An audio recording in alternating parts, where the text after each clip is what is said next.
साथियों, आप सभी का इस प्लेटफॉर्म पर स्वागत है।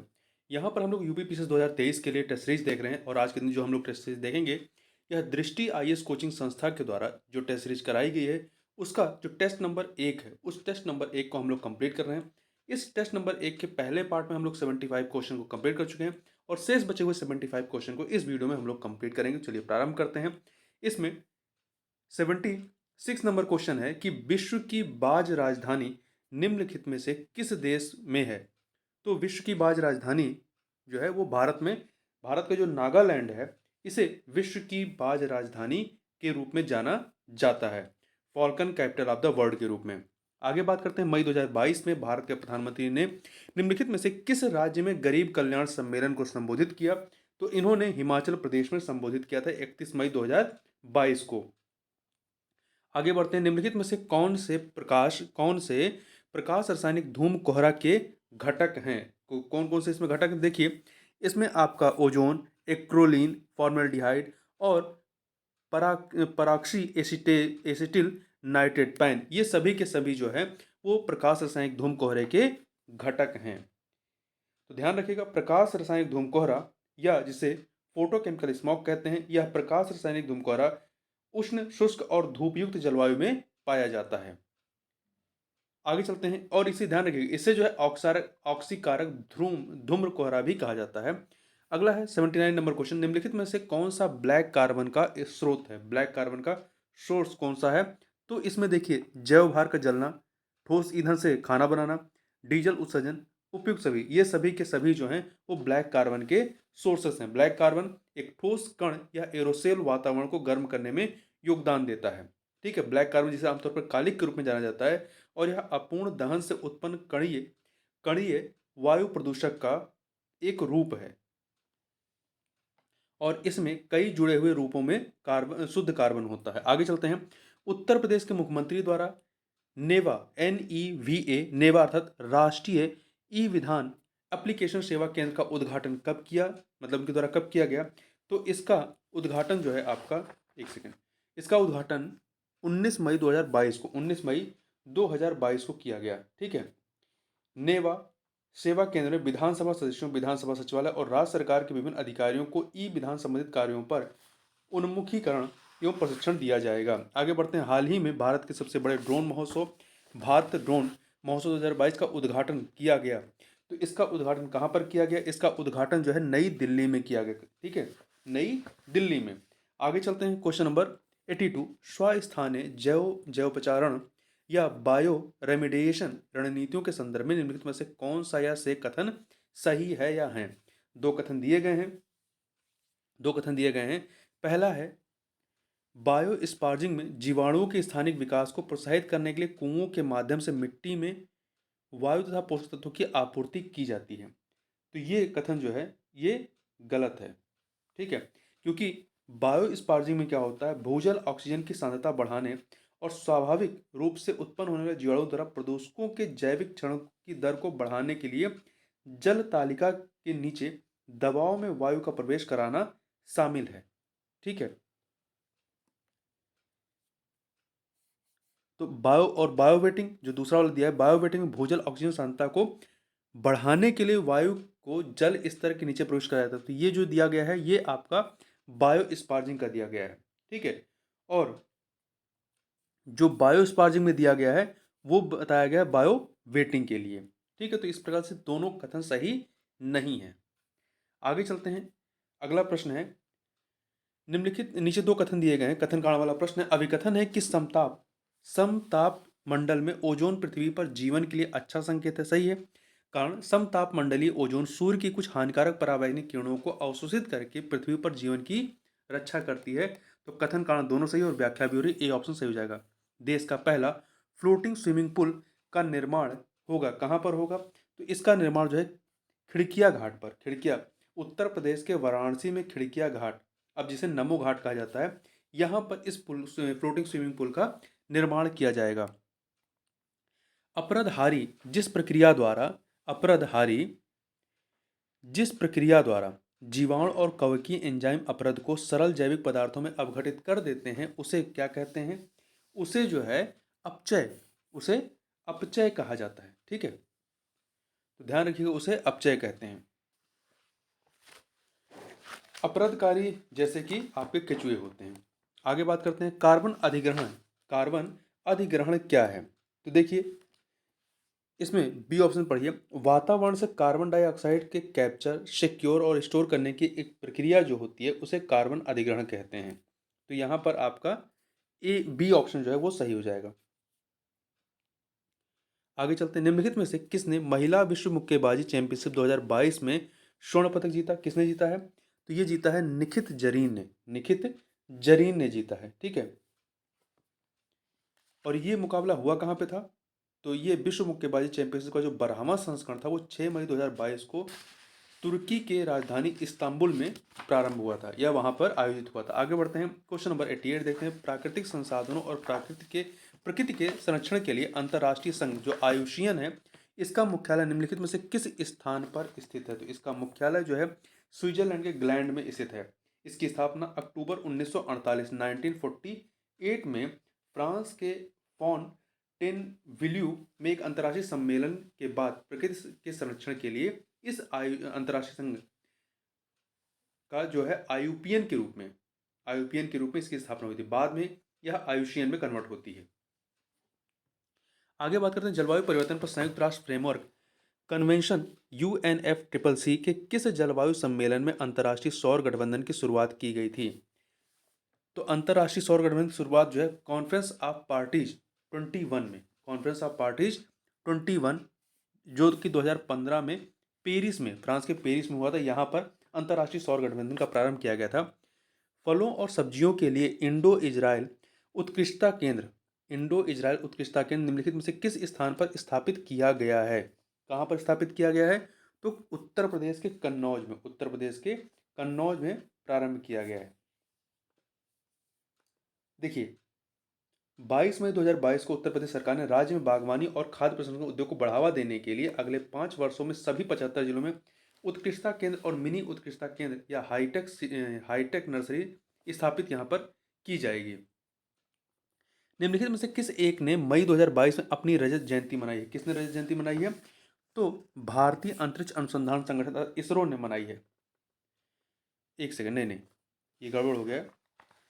ये आपका भारतीय दूरसंचार नियामक प्राधिकरण ने मनाया। बी ऑप्शन सही होगा, ठीक है। भारतीय दूरसंचार नियामक प्राधिकरण ने 2022 में अपनी रजत जयंती मनाई है। भारतीय दूरसंचार नियामक प्राधिकरण ट्राई की स्थापना 20 फरवरी 1997 को हुई थी।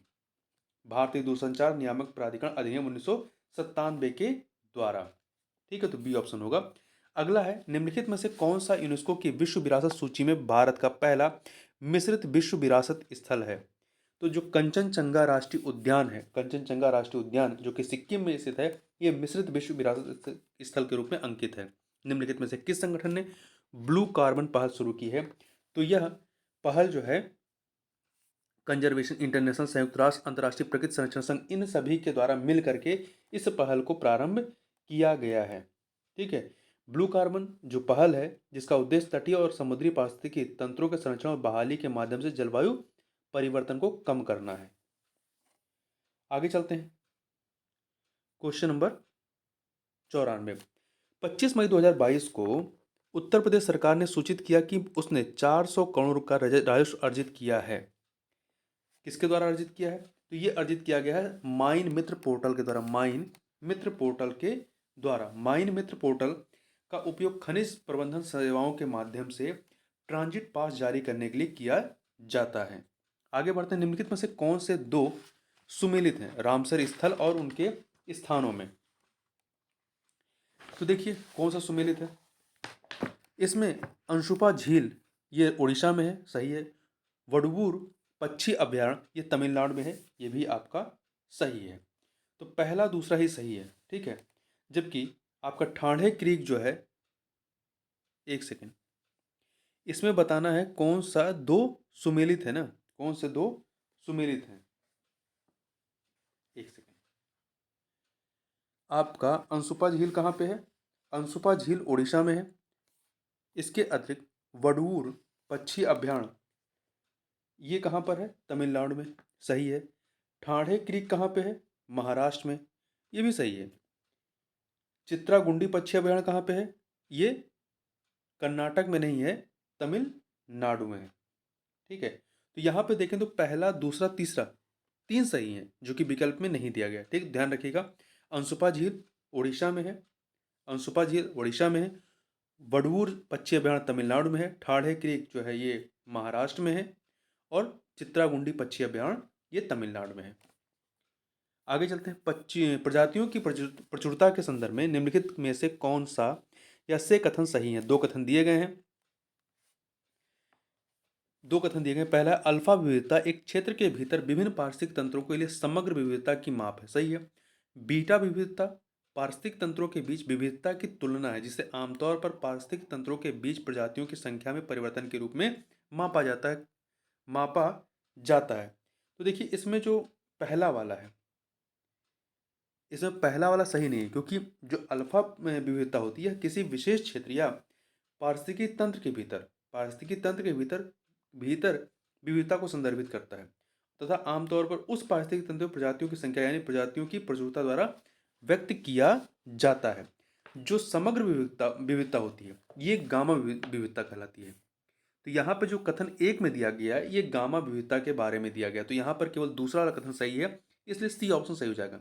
आगे बढ़ते हैं। उत्तर प्रदेश मीडिया डायरेक्टरी 2022 का विशेष अंक किसने जारी किया? तो इसको सतीश महाना ने, किसने जारी किया है? सतीश महाना ने जारी किया है, जो कि उत्तर प्रदेश विधानसभा के अध्यक्ष हैं, सतीश महाना। आगे बढ़ते हैं। राष्ट्रीय सौर मिशन के संदर्भ में निम्नलिखित कथनों में से कौन सा या से कथन सही है? तो देखिए, इस मिशन को 2022 में शुरू किया गया था, ये कथन सही नहीं है। इस मिशन को 11 जनवरी 2010 को शुरू किया गया था, तो पहला कथन गलत हो गया। दूसरा, इस मिशन का लक्ष्य वर्ष 2030 तक ग्रिड से जुड़े 100 गीगावाट का सौर ऊर्जा संयंत्र स्थापित करना है। तो इसका उद्देश्य जो है इस मिशन का उद्देश्य वर्ष 2022 तक, 2030 तक नहीं, 2022 तक 100 गीगावाट ग्रिड से जुड़े सौर ऊर्जा संयंत्र स्थापित करने का लक्ष्य रखा गया है। तो यहाँ 30 नहीं 2020 है, तो पहला गलत, दूसरा गलत, डी ऑप्शन हो जाएगा। दोनों में से कोई सही नहीं है। निम्नलिखित में से कौन से दो सुमेलित हैं प्रदूषक और उनसे संबंधित रोगों में? तो देखिए, आपका मिथाइल मरकरी मिनमाता रोग सही है। कैडमियम विषाक्तता से ब्लू बेबी सिंड्रोम नहीं होता। ब्लू बेबी सिंड्रोम जो होता है वो उच्च नाइट्रेट संदूषण से होता है। तो इटाई जो है ये कैडमियम विषाक्तता से होता है, और ब्लू बेबी सिंड्रोम जो है ये उच्च नाइट्रेट संदूषण से होता है। कोयला धूल कण से क्या होता है? नीमोकोनियोसिस होता है। तो पहला और चौथा सही है, इसलिए बी ऑप्शन सही हो जाएगा। आगे बढ़ते हैं। 14 मई 2022 को दूरसंचार विभाग द्वारा निम्नलिखित में से कौन सा पोर्टल लॉन्च किया गया? तो इनके द्वारा जो है गति शक्ति संचार पोर्टल लॉन्च किया गया है। अगला है क्वेश्चन नंबर 101।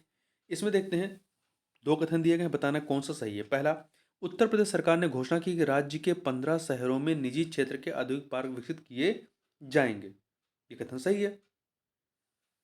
दूसरा, योजना के प्रारंभिक चरण में निजी औद्योगिक पार्क के अंतर्गत आने वाले उद्योगों में केवल कपड़ा, रेडीमेड गारमेंट उद्योग शामिल हैं। नहीं, ऐसा नहीं है। इसके दायरे में आने वाले उद्योगों में वस्त्र उद्योग, टेक्सटाइल, रेडीमेड कपड़े, खाद्य प्रसंस्करण, इत्र, पीतल उत्पाद और इलेक्ट्रिक उत्पादों के उद्योग शामिल हैं। तो यहाँ पर पहला कथन सही है, दूसरा वाला गलत है। आगे चलते हैं। अगला प्रश्न है, रेड डेटा बुक के विषय में निम्नलिखित में से कौन सा कथन सही नहीं है? तो यहाँ पर चार चीजें दी गई हैं, यहाँ पर चार विकल्प दिए गए हैं, बताना है कौन सा सही नहीं है। तो पहला, यह विश्व भर में अपनाई जाने वाली सभी भयावह प्रथाओं का सार्वजनिक डेटा नहीं, कथन गलत है। ये कथन गलत है, क्योंकि यह कई प्रकार की प्रजातियों की स्थिति के बारे में जानकारी संबंधित एक पुस्तक है। इसमें लुप्तप्राय प्रजातियों और जीवों की सूची शामिल है, सही है। यह एक सार्वजनिक दस्तावेज है जिसमें पौधों और जंतुओं की दुर्लभ प्रजातियों की सूची है, ये भी सही है। यह पहली बार वर्ष 1966 में जारी किया गया था, ये भी सही है। विभिन्न आवश्यकताओं के अनुकूलन के कारण विभिन्न दिशाओं में एक ही संरचना का विकास किस प्रकार के रूप में जाना जाता है? तो यह जो है इसे अपसारी विकास के रूप में जाना जाता है, अपसारी विकास के रूप में। ठीक है। अगला है, हाल ही में केंद्रीय संस्कृति मंत्रालय ने अंतर्राष्ट्रीय संग्रहालय दिवस के लिए एक सप्ताह का समारोह आयोजित किया, जो मनाया जाता है। कब से कब तक मनाया जाता है? तो 18, जो कि आपका मतलब अंतर्राष्ट्रीय संग्रहालय दिवस कब मनाया जाता है? 18 मई 2022 को मनाया जाता है, या 18 मई को मनाया जाता है। और ये जो सप्ताह मनाया गया है वो 16 मई से लेकर 20 मई तक। आगे चलते हैं। सही फसल अभियान समर्पित है, सही फसल अभियान समर्पित है किसको? जल तनाव वाले क्षेत्रों से संबंधित कृषकों के लिए। ठीक है। राष्ट्रीय जल मिशन द्वारा 14 नवंबर 2019 को सही फसल अभियान शुरू किया गया था, ताकि पानी की कमी वाले क्षेत्रों में कृषकों को ऐसी फसलें उगाने के लिए प्रेरित किया जा सके जो पानी की खपत नहीं करती हैं, लेकिन पानी का बहुत कुशलता से उपयोग करती हैं। और इसके साथ ही ये फसलें आर्थिक रूप से लाभकारी, स्वस्थ और पौष्टिक क्षेत्र की कृषि जलवायु जल विशेषताओं के अनुकूल और पर्यावरण के अनुकूल हैं। अगला है, कोयला गैसीकरण प्रक्रिया के दौरान निम्नलिखित में से कौन सी गैसें उत्सर्जित होती हैं? कौन सी गैसें उत्सर्जित होती हैं? तो देखिए, इससे कोयला गैसीकरण प्रक्रिया में हाइड्रोजन, मीथेन, जलवाष्प, कार्बन मोनोऑक्साइड, ये सभी के सभी उत्सर्जित होती हैं। तो डी ऑप्शन।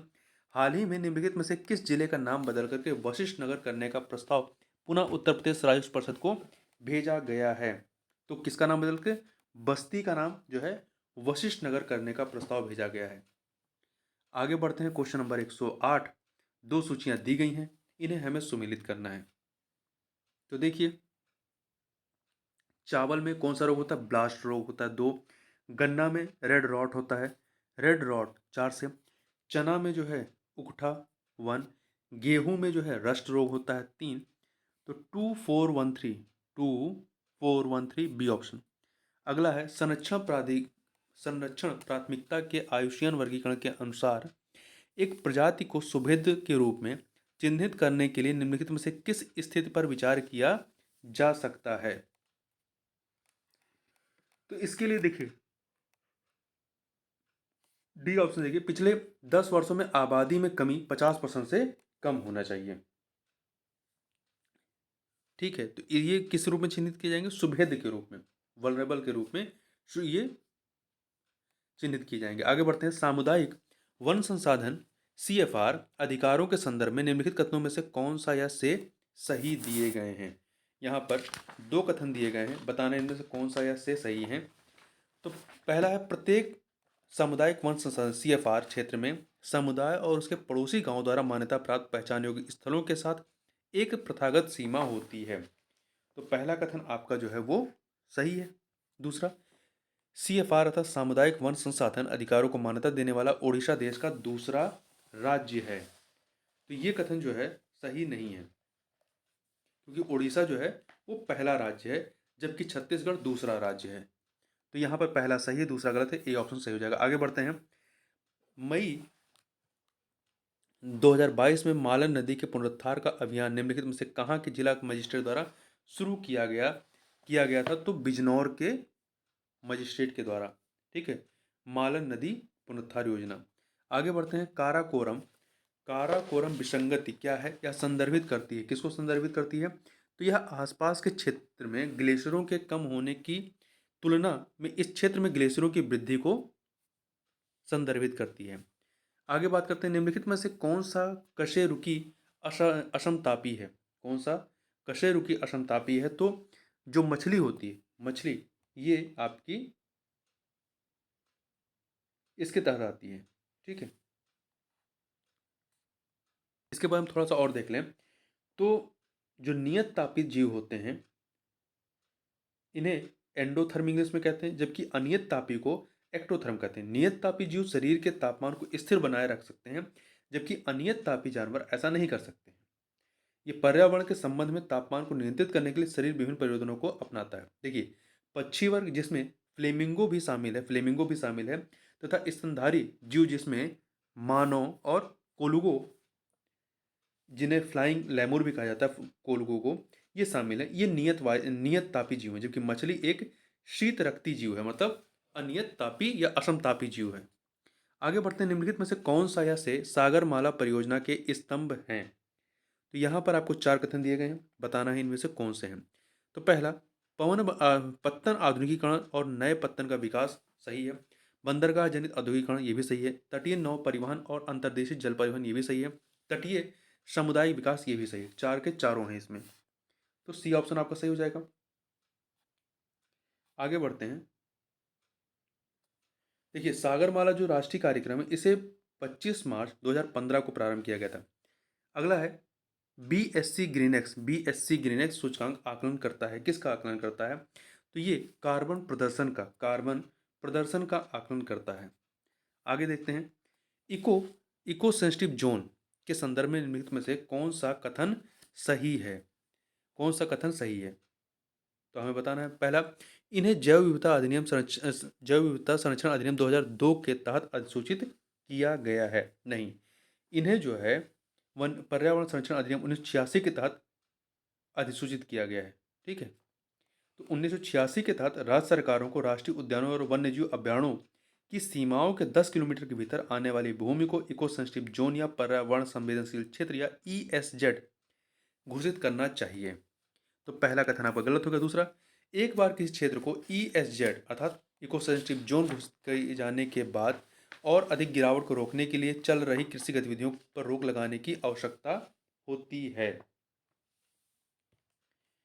देखिए, ये कथन जो है आपका सही नहीं है, क्योंकि पर्यावरण मंत्रालय द्वारा जारी दिशा निर्देशों में पेड़ों की कटाई जैसी विनियमित गतिविधियों के अलावा वाणिज्यिक खनन, लकड़ी का व्यावसायिक उपयोग आदि जैसे ईएसजेड अर्थात इको सेंसिटिव जोन में निषिद्ध गतिविधियों की सूची है। अंत में, चल रही कृषि या बागवानी प्रथाओं, वर्षा जल संचयन और जैविक खेती से अन्य गतिविधियों की अनुमति इसमें होती है। ठीक है, उस पर रोक लगाने की आवश्यकता नहीं, उसमें अनुमति होती है। तो यहाँ के दो कथन गलत है, इसलिए डी ऑप्शन हो जाएगा। हाल ही में सड़क एवं परिवहन मंत्रालय ने ग्रीनफील्ड इकोनॉमिक कॉरिडोर के निर्माण की मंजूरी दी है। कौन से? तो ये है आपका गाजियाबाद से कानपुर तक के ग्रीनफील्ड इकोनॉमिक कॉरिडोर को। आगे बात करते हैं, निम्नलिखित में से कौन सा एक सुमेलित नहीं है? कौन सा एक सुमेलित नहीं है? देखिए, लाइकेन सहजीवी होता है, सही है। मोर्चला जो है ये परजीवी नहीं होता है। मोर्चला जो है आपका ये परजीवी नहीं होता है, ये मृतोपजीवी होता है। मृतोपजीवी इस प्रकार के कवक अपना भोजन सदैव सड़े गले कार्बनिक पदार्थों से प्राप्त करते हैं, जैसे कि राइजोपस, पेंसिलियम या मोर्चला। तो मोर्चला मृतोपजीवी होता है, तो बी वाला सही नहीं है। इसके अतिरिक्त पक्षियाँ परजीवी है, पेंसिलियम ये मृतोपजीवी है। निम्नलिखित में से कौन सा अनावृत बीजी का उदाहरण है? कौन सा अनावृत बीजी का उदाहरण है? तो साइकस जो है ये अनावृत बीजी का उदाहरण है। ठीक है, जबकि संतरा, बैगन, मक्का ये आवृत बीजी हैं। अगला 120 नंबर क्वेश्चन। तो देखिए, association of Asian election authorities के संदर्भ में निम्नलिखित में से कौन सा या से कथन सही? पहला, भारत को फिलीपींस के बाद वर्ष 2022-24 के लिए association of Asian election authorities के अध्यक्ष के रूप में चुना गया है। ये कथन आपका सही है, पहला। दूसरा, रूस, उज्बेकिस्तान, श्रीलंका, मालदीव, ताइवान और फिलीपींस इसके कार्यकारी सदस्य हैं। ये कथन भी सही है, दो के दोनों कथन सही हैं, तो बी ऑप्शन सही हो जाएगा। इसका गठन जो है वर्ष 1998 में इसको स्थापित किया गया था, 1998 में, 1998 में। आगे बढ़ते हैं। हाल ही में उत्तर प्रदेश के निम्नलिखित महाविद्यालय में से किसे संस्कृत विश्वविद्यालय का दर्जा प्राप्त हुआ है? किसे हुआ है? भारत खंडे संगीत महाविद्यालय को। ठीक है, भारत खंडे संगीत महाविद्यालय को। आगे बढ़ते हैं, यह है कहाँ पे? ये लखनऊ में। शोला वनस्पति के संदर्भ में निम्नलिखित में से कौन सा या से कथन सही है? दो कथन दिए गए हैं। पहला, इसमें 20-25-30 फीट ऊंचाई वाले बौने पेड़ होते हैं, सही है। शोला नीलगिरी के ऊपरी विस्तार में अन्नामलाई और हिमालय में पाए जाते हैं। ये कथन आपका सही नहीं है। शोला तमिलनाडु और केरल राज्यों में नीलगिरी, अन्नामलाई, पालनी हिल्स, कालाकाडू, मुंडन तुरई और कन्याकुमारी के ऊपरी विस्तार में पाए जाते हैं। यह हिमालय में नहीं पाया जाता, इसलिए दूसरा वाला कथन गलत है, पहला सही है। तो आपका ए ऑप्शन सही हो जाएगा। आगे बढ़ते हैं। निम्नलिखित में से या निम्नलिखित तत्वों या यौगिकों में से कौन से तत्व या यौगिक वाहनों द्वारा वातावरण में उत्सर्जित होते हैं? तो देखिए कौन कौन से होते हैं। पारा, सल्फर, वाष्पशील कार्बनिक यौगिक, जल वाष्प, ये सभी के सभी उत्सर्जित होते हैं, तो बी ऑप्शन सही हो जाएगा। राष्ट्रीय परिवार स्वास्थ्य सर्वेक्षण NFHS5 के अनुसार भारत में नई कुल प्रजनन दर कितनी है? तो नई कुल प्रजनन दर जो है 2.0 है, 2.0 है। राष्ट्रीय परिवार स्वास्थ्य सर्वेक्षण का पहला चरण जो है 1992-93 में आयोजित किया गया था। आगे चलते हैं। पहले देखिए, यह ध्यान रखिए, यहाँ पहले 2.2 था, ये घट करके 2.0 हो गया है। आगे बात करते हैं। वन्यजीव संरक्षण अधिनियम 1972 के अनुसार वर्मिन निम्नलिखित में से किस अनुसूची के अंतर्गत सूचीबद्ध है? तो वर्मिन जो है अनुसूची 5 के तहत सूचीबद्ध है। अनुसूची 5 में सूचीबद्ध जानवरों को वर्मिन या पीड़क कहा जाता है, उनका शिकार किया जा सकता है। परंतु यहाँ ध्यान रखिएगा कि वन्यजीव संरक्षण अधिनियम 1972 में संशोधन किया गया है, संशोधन 2022, जिसके तहत ये जो 5 सूचियाँ 6 सूचियाँ थी, इन्हें परिवर्तित किया गया है। अब 4 सूचियाँ ही वर्तमान में हैं। आगे चलते हैं। क्वेश्चन नंबर 126 देखते हैं। 2 सूचियाँ दी गई हैं, इन्हें हमें सुमेलित करना है। तो देखिए, COP27 कहाँ पे हुआ? अभी हाल ही में UNFCCC का जो COP27 है, मिस्र के शर्म अल शेख में हुआ है, तो इसको 2 से मिला दीजिए। COP26 आपका यूनाइटेड किंगडम के ग्लासगो में हुआ था, तो 1 से मिला दीजिए। COP25 जो है ये कहाँ पर हुआ था? स्पेन में, तो 4 से। COP24 जो है आपका पोलैंड में हुआ था, तो इसे 3 से। तो 2 1 2 1 4 3 डी ऑप्शन सही हो जाएगा। उत्तर प्रदेश अंतर्राष्ट्रीय पदक विजेता सीधी भर्ती नियम 2022 के संदर्भ में निम्नलिखित में से कौन सा या से कथन सही है? तो देखिए, पहला कथन है कि उत्तर प्रदेश सरकार ने अंतर्राष्ट्रीय खेलों में पदक विजेताओं को सीधे 24 राजपत्रित पदों पर नियुक्ति के प्रस्ताव को स्वीकृति प्रदान की है। तो पहला कथन आपका सही है।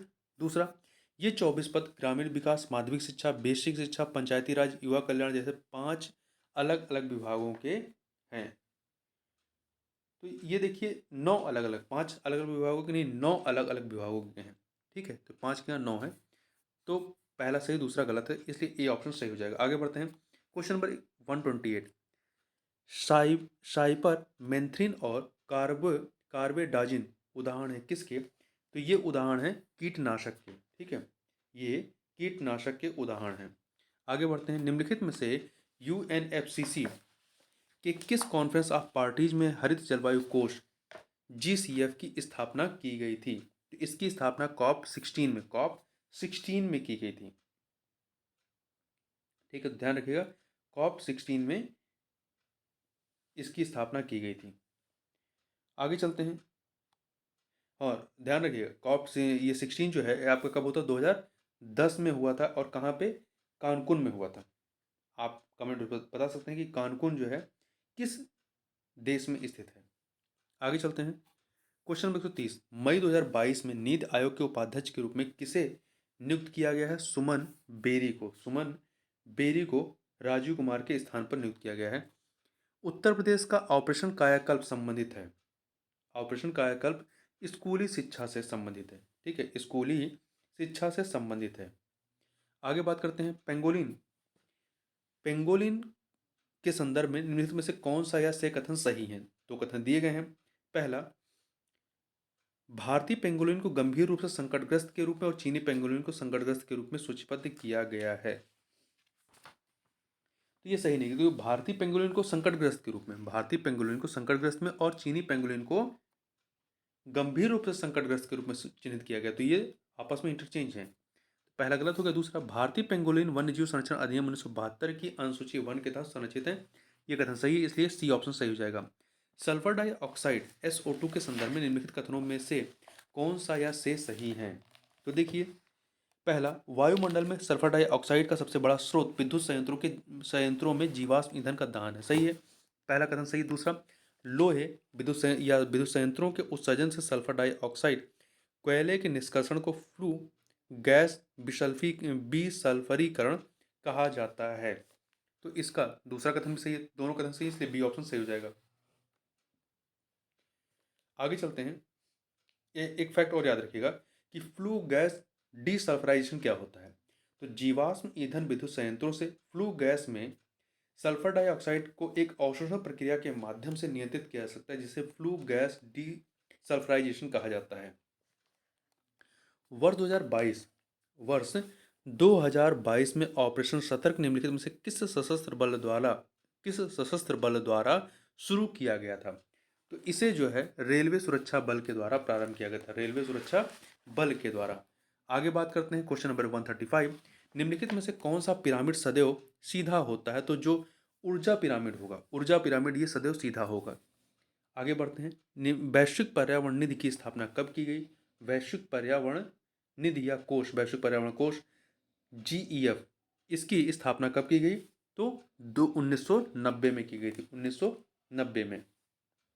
आगे बढ़ते हैं। उत्तर प्रदेश के कितने जिलों के लिए भारत सरकार ने प्राकृतिक खेती और अभिनव कृषि को बढ़ावा देने हेतु कुल 82.83 करोड़ रुपए की राशि स्वीकृति की है? तो कितने जिलों के लिए? 35 जिलों के लिए, ठीक है, 35 जिलों के लिए।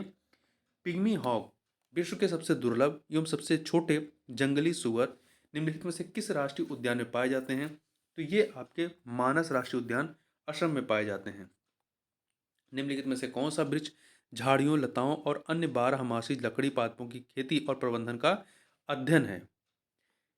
तो कौन सा है इन चारों में से? तो आपका अर्बोरिकल्चर के तहत ये आता है, ठीक है। अगला है मार्तंड सूर्य मंदिर निम्नलिखित में से किस राज्य या केंद्र शासित प्रदेश में स्थित है? तो मार्तंड सूर्य मंदिर जो है आपका कहाँ पर है? ये आपका जम्मू कश्मीर में है, ठीक है।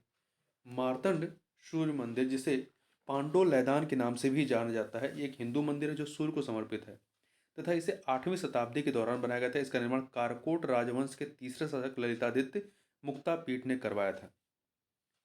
और कहाँ पर स्थित है? जम्मू कश्मीर में अनंतनाग से 5 मील की दूरी पर स्थित है। आगे बात करते हैं।